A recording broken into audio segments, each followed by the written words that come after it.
Kalau ini kan juga kita masuk tahun-tahun politik Pak ya. Ini sebenarnya kayak pemimpin-pemimpin yang punya value ini sebenarnya mereka ada peluang nggak sih Pak untuk bisa naik gitu kan sebagai leader. Sedangkan kita ngelihat kondisi masyarakat tadi kata Pak Dharma kan ya suka apa cuman kritik, jauh kritik, mengumpat kalau kita keinginannya tidak tercukupi, kemudian masih pragmatif dengan politik uang gitu kan. Punya peluang kalau orang baik juga terus mempromosikan orang baik.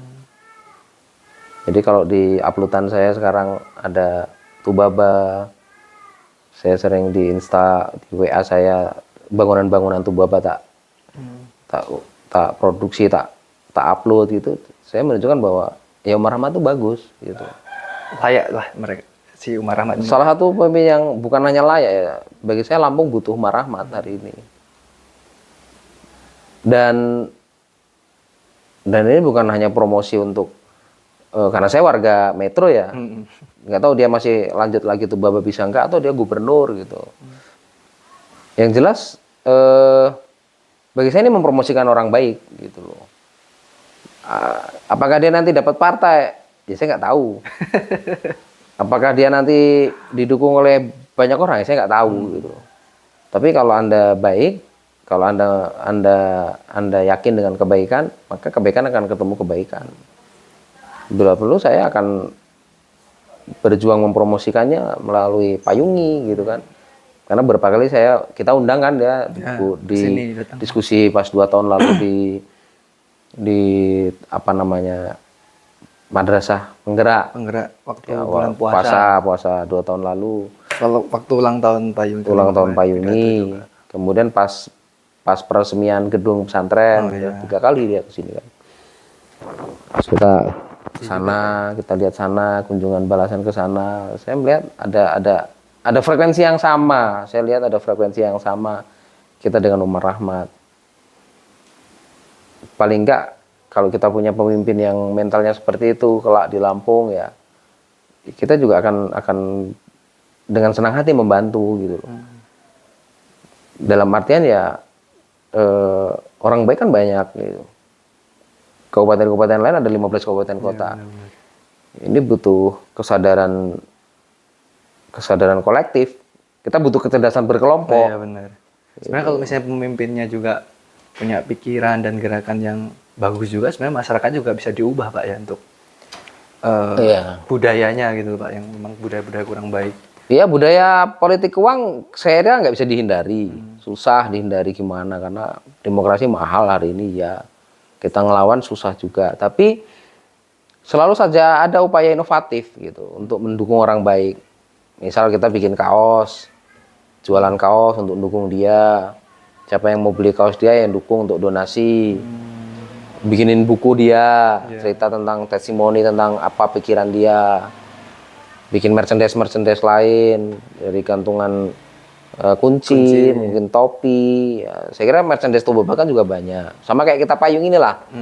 Gerakan kita kan bikin kaos, ya kan. Terus kemudian kita bikin buku, ya kan. Ada iuran yang paling ya ini ya, yang akan mengembalikan demokrasi kita bermartabat adalah kita itu berani keluar uang untuk mencalonkan orang baik. Kita iuran tuh, masyarakat iuran. Sebenarnya itu sudah terjadi ya, waktu Anies itu kemarin banyak tuh yang bikin baliho jelek-jelek meskipun ya dari tulisan biasa karung bekas itu. Bagi saya itu tuh yang lebih menarik itu demokrasi itu di situ. Terjadi pengorbanan orang-orang itu.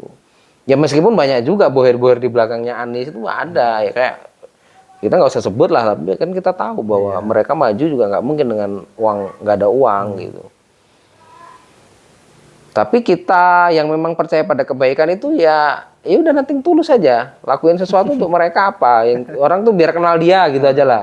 Jangan sampai kita beli kucing dalam karung, tahu-tahu milih orang dicalonin satu perusahaan tertentu nggak jelas gitu. Harusnya perusahaan tuh juga mikir tuh. Perusahaan-perusahaan itu tuh harusnya dukung orang baik aja lah, jangan dukung orang goblok gitu loh. Udah dia juga sama-sama keluar duit, ya kan? Ya mungkin ada negosiasi sih. Niatnya udah nggak baik kayaknya Pak. Misal gini, perusahaan ini pengen lahannya aman gitu, lahan untuk ininya aman, tambangnya aman, konsesinya gitu. Aman. Ya itu sih konsekuensinya di situ ya. Ya negosiasi aja lah. Minimal dia nggak mendorong orang bego aja lah gitu. Katanya minimal milih yang bagus lah Pak ya. Nah, itu kalau pilkada di daerah-daerah yang ada perusahaan-perusahaan besar ya. Kalau di Metro ini kan nggak ada. Nggak ada ini. Di Metro ini kita sebenarnya relatif, kalau pemerintah tidak bekerja maksimal juga, banyak orang pinter yang kreatif. Banyak orang bisa makan tanpa harus nyari uang dari pemerintah, banyak. Artinya nggak 100% bergantung dengan pemerintah lah Pak ya. Itu kayak Bandung kan juga gitu ya. Nah sebenarnya kalau kota-kota ya, ini kita bahas kota ya. Kalau wali kota ini connecting dengan perguruan tinggi, dia nggak rugi. Karena ada SDM gratis. Iya Pak ya. Nah, ajak makan tuh rektor-rektor, ngobrol kita mau ngapain, bantu kota kampung ini gini.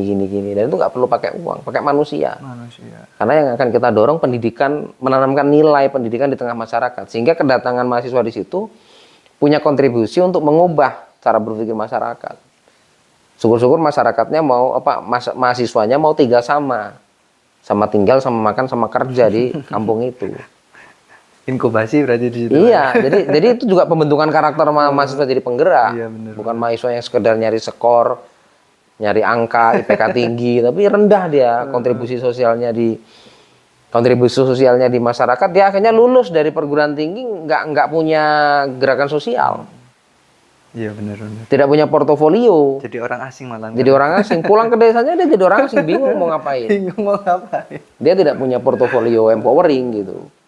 Padahal empowering ini membawa karakter mahasiswa itu jadi leadership. Jadi punya kepemimpinan gitu. Lagi-lagi pemimpin di perguruan tinggi juga dipertanyakan juga Pak ya. Kita nggak butuh output mahasiswa yang hanya sekedar IPK tinggi. IPK tinggi, kalau kata Anies, hanya mengantarkan dia pada mendaftar kerja. Tapi kalau dia punya portofolio organisasi, gerakan, komunitas, dan sebagainya, itu akan membawa dia pada leader, kepemimpinan.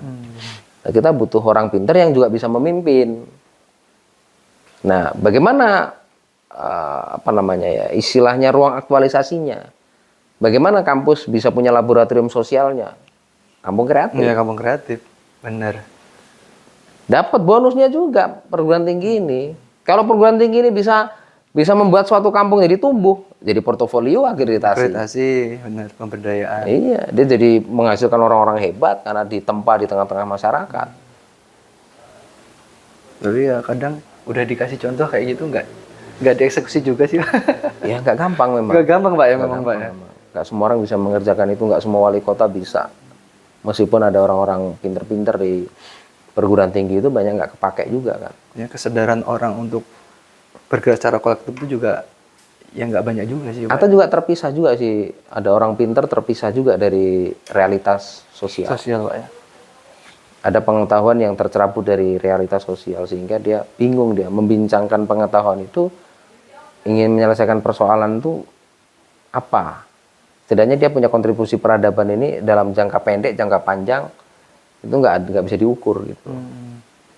Beberapa mahasiswa teman-temanku yang kuliah di Australia kan nggak ada tuh beban Scopus. Istriku lagi S3 di UP cerita, wah di UP ini banyak betul, suruh nulis Scopus aja nih, targetin 5 kata dia. Saya lihat kampus-kampus di Australia nggak ada suruh nulis Scopus.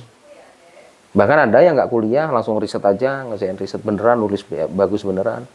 Ini kadang banyak dokter dihasilkan di negara kita, bukan tulisan dia. Oh iya. Sekda, pejabat-pejabat, nulis disertasi, bukan tulisan dia. Beli Pak ya. Beli, cari ghostwriter ya kan. Mahasiswanya suruh ngerjain. Iya. Gampang nama. Jadi kita ini kadang nggak punya skala prioritas pengetahuan ini untuk punya sumbangsi apa dalam permasalahan-permasalahan sosial di lingkungan kita tinggal ini. Di kampung kita, di kota kita, di kabupaten kita, di provinsi kita, di Indonesia ini kita mau kemana gitu. Di tengah-tengah desa kan kita udah keliling nih, sekolah-sekolah desa ini. Anak-anak desa kayak gitu kan, punya HP, judi online, slot ya. Game online, slot dan sebagainya. Jadi ada problem-problem yang sebenarnya udah di depan mata, pinjol dan sebagainya, tapi kita kayak nggak punya mekanisme kecerdasan berkelompok untuk punya andil menyelesaikan itu dari mananya gitu. Nah, untuk optimis kita mulai dari mempromosikan yang baik-baik tadi. Biar jadi inspirasi. Itu ya biar orang yang juga belum bergerak pun dia akan dia akan terkontaminasi konten positif. Bener-bener. Kalau dia akan membaca orang menghina Ganjar nih, set orang sumpah serapah di Instagramnya, ya nggak akan jadi negatif gitu. Apalagi anak kecil itu Pak ya, aduh. Iya, orang lihat Anies, orang lihat Prabowo gitu. Ya apa? Mereka memang bukan Superman. Bener. Kita nggak bisa mengandalkan penyelesaian permasalahan kota dengan satu orang itu. Bener. Dan ini kan kita harus berani kritik terhadap masyarakat. Sudah saatnya kita harus berani mengkritik. Masyarakat juga salah. Gitu.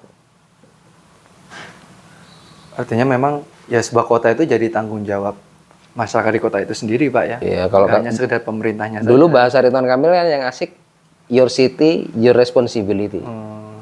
Kotamu adalah tanggung jawabmu. Wah keren juga itu Pak. 2013 tuh dia tagline dia kan, your city, your responsibility. Jadi kotamu adalah tanggung jawabmu. Jadi bukan tanggung jawab pemerintah saja. Iya. Metro masih belum terlambat.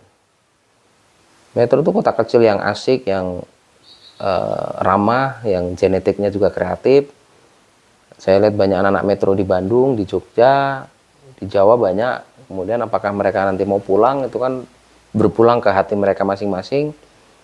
Tapi kita harus mulai melihat bahwa kota ini harus ada hal-hal yang inspiring yang dikerjakan baik secara community, baik secara pemerintah itu sendiri sebagai pemangku utama kebijakan. Perguruan tinggi yang ada 15 hari ini yang kita belum melihat tindakan pengabdiannya ya. Terus masyarakat itu sendiri yang malah hari ini makin rusak, makin pragmatis. Politik uang makin gila, makin mahal. Dan ini perlu kita pecahkan bersama-sama. Setidaknya kalau tidak di tengah kota ya di tengah tempat kita tinggal ini value apa yang mau kita bangun. Minimal kita sebagai individu dulu ya bergerak Pak ya. Ya. Tidak hanya Kita nggak boleh kaburo makatan indallahi antakulu alun. Kita nggak boleh jarkoni kan. Bisa ujar nggak bisa ngelakoni. Wah keren. Ya kan. Sekaligus jadi closing statement itu Pak untuk diskusi kita hari ini sih Pak. Tapi kalau statement kita kan Pak University siap salah menolak kalah. Siap salah kita, tapi kita menolak kalah. Terima kasih Pak Dharma untuk diskusi kita terkait kota pada siang kali ini. Lumayan panjang nih ya. Panjang nih, tapi menurut saya menarik sih. Ini cukup menarik dan wajib didengarkan oleh pemimpin kota ataupun daerah, kemudian oleh warga itu sendiri supaya mereka juga punya kesadaran. Menurutku inti dari diskusi ini sebenarnya kesadaran kita sebagai individu dan sebagai kelompok itu sendiri harus dibangun. Gitu. Iya. Terima kasih Pak Dharma. Oke. Terima kasih buat teman-teman sudah melihat podcast pada siang hari ini. Saya Iri, wassalamualaikum warahmatullahi wabarakatuh. Waalaikumsalam warahmatullahi wabarakatuh.